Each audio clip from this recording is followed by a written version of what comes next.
Fracture of clavicle. Clavicle ಒಂದೇ bone horizontally placed, all other long bones are vertically placed. Clavicle is the only bone which is placed horizontally, all other long bones are placed vertically. You can see long bones means it is having one or two epiphyses and one shaft, that is diaphysis. ಇದು ಒಂದೇ long bone horizontal ಆಗಿ place ಆಗಿರೋದು, ಇನ್ನೆಲ್ಲ long bones vertical ಆಗಿ place ಆಗಿದೆ. ಮತ್ತು it is the only first clavicle fracture ತಿಳ್ಕೊಳ್ಳೋ ಬದಲು ಸ್ವಲ್ಪ ಅನಾಟಮಿ ತಿಳ್ಕೊಬೇಕು. So I am saying all this is the only long bone which forms membranous ossification. ಎಲ್ಲ ಲಾಂಗ್ ಬೋನ್ಸ್ ಇದೆಯಲ್ಲ, ಈ ಲಾಂಗ್ ಬೋನ್ಸ್ ಎಲ್ಲನೂ ಇದು ಕಾರ್ಟಿಲೇಜಿನಸ್ ಆಸಿಫಿಕೇಶನಿಂದ ಆಗುತ್ತೆ. ಆದರೆ ಇದು ಒಂದೇ ಲಾಂಗ್ ಬೋನು ಮೆಂಬ್ರೇನಸ್ ಆಸಿಫಿಕೇಶನಿಂದ ಆಗುತ್ತೆ. Similar to this flat bones like ribs ಎಲ್ಲ ಹೆಂಗೆ ಮೆಂಬ್ರೇನಸ್ ಆಸಿಫಿಕೇಶನಿಂದ ಆಗುತ್ತೋ ಇದು ಕೂಡ ಹಂಗೆ ಆಗುತ್ತೆ. ಮತ್ತು ಇದೊಂದೇ ಲಾಂಗ್ ಬೋನ್ಗೆ two primary centres of ossification ಇರುತ್ತೆ. ಎಲ್ಲದಕ್ಕೂ single primary centre of ossification ಇರುತ್ತೆ, ಬಟ್ ಈ ಲಾಂಗ್ ಬೋನ್ಗೆ two primary centres of ossification ಇದೆ. ಇದು first bone to ossify, first start ಆಗೋದು ಆಸಿಫಿಕೇಶನ್ಗೆ ಇದೇ bone. This the first bone to begin ossification. ಯಾವಾಗ ಅಂದರೆ 5 to 6 weeks ಆಫ್ ಜೆಸ್ಟೇಷನ್ ಇದ್ದಾಗ ಸ್ಟಾರ್ಟ್ ಆಗುತ್ತೆ. ಎಲ್ಲ ಲಾಂಗ್ ಬೋನ್ಸ್ಗೂ ಮೆಡುಲರಿ ಕ್ಯಾವಿಟಿ ಇರುತ್ತೆ. ಮೆಡುಲರಿ ಕ್ಯಾವಿಟಿಯಲ್ಲಿ ಇದು ಕಾರ್ಟೆಕ್ಸು, ಇದು ಮೆಡುಲರಿ ಕ್ಯಾವಿಟಿ ಇರುತ್ತೆ. ಇಲ್ಲಿ ರೆಡ್ ಬೋನ್ ಮ್ಯಾರೋ ಇರುತ್ತೆ, ಆಮೇಲೆ ಎಲ್ಲೋ ಆಗಿ ಕನ್ವರ್ಟ್ ಆಗುತ್ತೆ. Yellow because of fat deposition ಹೋಗ್ತಾ ಹೋಗ್ತಾ ಎರಿಥ್ರೋಪಾಯಸಿಸು ಅಂದರೆ formation of R B C ಕಡಿಮೆ ಹಾಕ್ಕೊಂಡು ಹೋಗುತ್ತೆ. ಅಕಾರ್ಡಿಂಗ್ ಟು ಏಜ್ ನೀವು ಕ್ಯಾಲ್ಕುಲೇಟ್ ಮಾಡಬೇಕಂದ್ರೆ ಫಾರ್ಮುಲಾ ಏನಂದರೆ ಎಷ್ಟು ಉಳ್ಕೊಂಡಿರುತ್ತೆ red is equals to 100 - age. ಈಗ ಒಂದು 80 years ಅಂತ ಅಂದ್ಕೊಂಡ್ರೆ 20 ಅಷ್ಟೇ ಉಳ್ಕೊಂಡಿರುತ್ತೆ ಇನ್ನು ಆರ್ ಬಿ ಸಿ ಫಾರ್ಮ್ ಮಾಡೋಕ್ಕೆ ರೆಡ್ ಬೋನ್ ಮ್ಯಾರೋ. ಇನ್ನು ಮಿಕ್ಕಿದೆಲ್ಲ ಫ್ಯಾಟ್ 80% ಫ್ಯಾಟ್ ಡೆಪಾಸಿಷನ್ ಆಗಿರುತ್ತೆ, ಅಂದರೆ ಎಲ್ಲೋ ಬೋನ್ ಮ್ಯಾರೋ ಆಗಿ ಕನ್ವರ್ಟ್ ಆಗಿರುತ್ತೆ. ನೆಕ್ಸ್ಟಿಗೆ ಬಂದರೆ ಇದು only long bone have no medullary cavity ಆಯಿತು.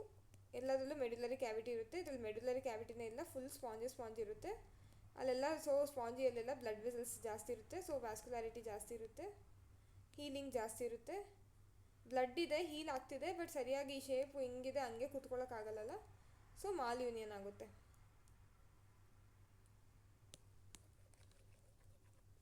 So only long bone horizontally place, only long bone which forms from membranous ossification, only long bone two primary centres of ossification, first bone to begin ossification, that is 5 to 6 weeks of gestation. ಇನ್ನು ಪಾಪು ಹೊಟ್ಟೆಯಲ್ಲಿದ್ದಾಗೆ okay ಇದು ಆಸಿಫೈ ಆಗೋಕ್ಕೆ start ಆಗುತ್ತೆ, ಅದು first bone. ಇದಕ್ಕೆ medullary cavity ಇಲ್ಲ. Soft spongy bone, so most common fracture ಆಗುತ್ತೆ ಈ ಬೋನು. ಸಾಫ್ಟಾಗಿರುತ್ತೆ, ಸ್ಪಾಂಜಿ ಇರುತ್ತೆ. ಡೆಲಿವರಿ ಮಾಡುವಾಗ most common bone to fracture ಅಂದರೆ ಕ್ಲಾವಿಕಲ್ಲು. ಚಿಲ್ಡ್ರನಲ್ಲಾದರೆ 4 ರೇಡಿಯಸ್ಸು ಅಲ್ಲನ್ನ ಮುರ್ಕೊತಿರ್ತಾರೆ ಬಿದ್ದು, ಅವ್ರದ್ದು ರೇಡಿಯಸ್ ಅಲ್ಲನ್ನ ಮೋಸ್ಟ್ ಕಾಮನ್ನು. ಇದು ಕ್ಲಾವಿಕಲ್ಲು ಎಲ್ಲ ಇದು ಲ್ಯಾಟ್ರಲ್ ಸೈಡು ಇದು ಫ್ಲ್ಯಾಟ್ ಆಗಿರುತ್ತೆ. ಇಲ್ಲಿ ಸರ್ಕ್ಯುಲರ್ ಸಿಲಿಂಡ್ರಿಕಲ್ ಥರ ಇರುತ್ತೆ. ಈ ಕಡೆ laterally flat, medially cylindrical, medial towards the mid line, ಇಲ್ಲಿ ಹ್ಯೂಮರಸ್ ಅಟ್ಯಾಚ್ ಆಗುತ್ತೆ. ಮೀಡಿಯಲ್ಲಿ ರೌಂಡಾಗಿರುತ್ತೆ ನೋಡಿ, ಮೀಡಿಯಲ್ಲಿ ರೌಂಡಾಗಿರುತ್ತೆ, ಲ್ಯಾಟ್ರಲಿ ಫ್ಲ್ಯಾಟ್ ಆಗಿರುತ್ತೆ.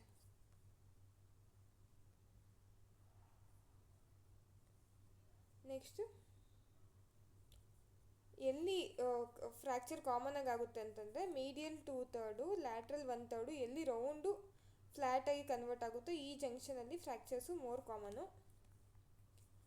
Most common site is the junction of outer 1/3 and middle 2/3 and outer 1/3 most common fracture ಆಗೋದು. ಔಟರ್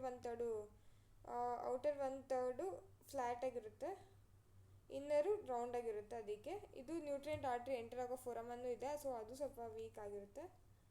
ಮತ್ತು mechanism ಹೆಂಗೆ ಅಂತಂದರೆ ಔಟ್ಸ್ಟ್ರೆಚ್ ಹ್ಯಾಂಡಲ್ಲಿ ಬಿದ್ದಾಗ ಇದು ಫ್ರ್ಯಾಕ್ಚರ್ ಆಗುತ್ತೆ.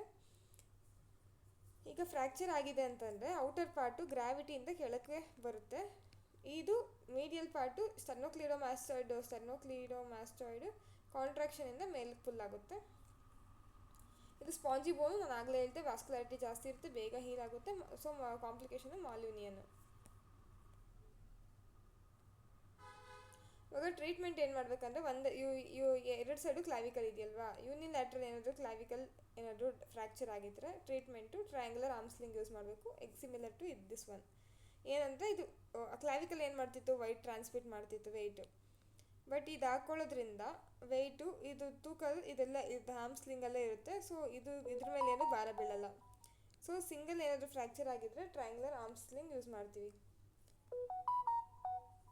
ಏನಾದರೂ ಎರಡು ಕಡೆನೂ ಹೋಗಿದೆ, ಬೈಲ್ಯಾಟ್ರಲ್ ಆಗಿದೆ ಅಂತಂದರೆ ಫಿಗರ್ ಆಫ್ 8 ಬ್ರೇಸ್ ಯೂಸ್ ಮಾಡ್ತೀವಿ. Figure of 8 brace. Indication surgery ಯಾವಾಗ ಮಾಡಬೇಕು ಅಂದರೆ ಇದು ಕನ್ಸರ್ವೇಟಿವ್ ಮೆಥಡ್ಸ್ ಇವೆರಡೂ. ಸರ್ಜರಿ ಯಾವಾಗ ಮಾಡಬೇಕಂತಂದರೆ ಇನ್ ಕೇಸ್ ನ್ಯೂರೋವ್ಯಾಸ್ಕ್ಯುಲರ್ ಇಂಜುರಿ ಆಗಿದೆ ಅಂತಂದರೆ, ಏಕೆಂದರೆ ಇಲ್ಲಿ ನೋಡಿ ಕ್ಲಾವಿಕಲ್ ಅಂದರೆ ಇಲ್ಲಿ ಕೆಳಗಡೆ ಬ್ರೇಕಿಯಲ್ ಪ್ಲೆಕ್ಸಸ್ ಇರುತ್ತೆ. ಪ್ಲೆಕ್ಸಸ್ ಅಂದರೆ ಗ್ರೂಪ್ ಆಫ್ ನರ್ವ್ಸು, ಅದು ಏನಾದ್ರೂ ಸಪ್ಲೈ ಮಾಡೋದು, ಹೋಗಿ ಆಮ್ಗೆಲ್ಲ ಸಪ್ಲೈ ಮಾಡ್ತಿರುತ್ತೆ. ಇದೇನಾದ್ರು ಡ್ಯಾಮೇಜ್ ಆಗಿದೆ ಅಂದರೆ ಕೈ ಫುಲ್ ಪ್ಯಾರಲಿಸಿಸ್ ಆಗೋ ಚಾನ್ಸಸ್ ಇರುತ್ತೆ. ಸರ್ಜರಿ ಮಾಡೋವಾಗ ಹುಷಾರಾಗಿರಬೇಕು. ಮತ್ತು ಇಲ್ಲಿ ಬ್ಲಡ್ ವೆಸಲ್ಸ್ ಇರುತ್ತೆ.